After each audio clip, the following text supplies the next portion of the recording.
Қазақ теңін тапса тегін бер дейді. Мен өзім әйелімді Мөлдірді қалың малсыз алдым. Сіз қалың малға қарсысыз? Бес баламыз бар. Өмір сүріп жатырмыз бақытты. 5 баланың анасымын. Қызын жасы 18 емес, қызын жасы дәл қазіргі уақытта 40-тан асты. Онда тұрған не бар, табиғат қой. Сондықтан да ой, маған бұл кеш енді ят болады, ел не айтады деген ойды, дүниені тоқтата тұрып, өз арманыңды орындауға әрекет ету керек деп айтқым келеді. Ән айтып бастадым. Жалпы басында тек қана осы өзімнің әлеуметтік желіме салып отыруға, ішкі жанымның қалауын осы арқылы ғана жасап отырсам, егерде елдің көңілінен шығып, мен орындаған дүнием ұнап жатса, соның өзі маған жетеді деген оймен жүрген болатынмын.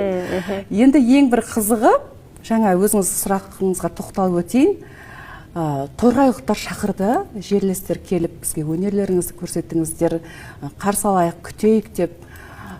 Мен басында 2-3 күн ойландым, мен сахнаға шығуға дайын емеспін, мен кішкене ұялатыным бар, қалай болар екен деп. Халық өзі алып кетіп жатыр, қолпаштап қолдап жатыр. Сол үшін де алғыс білдіргім келеді баршаңызға, сіздерге де.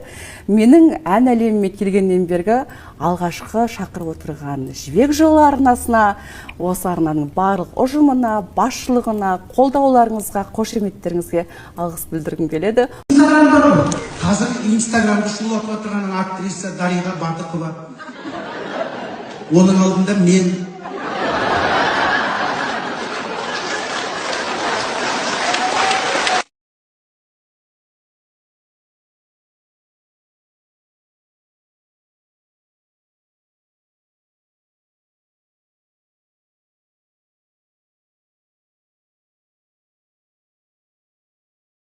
Давайте.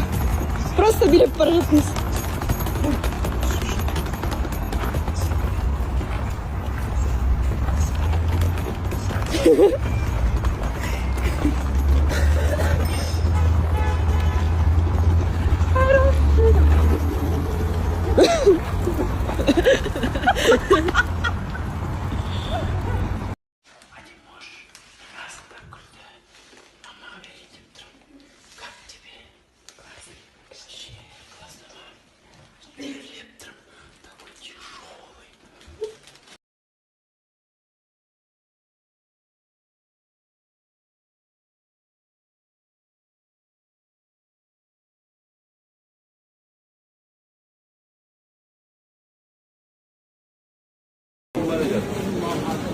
Артемға келмегелі өте көп болды.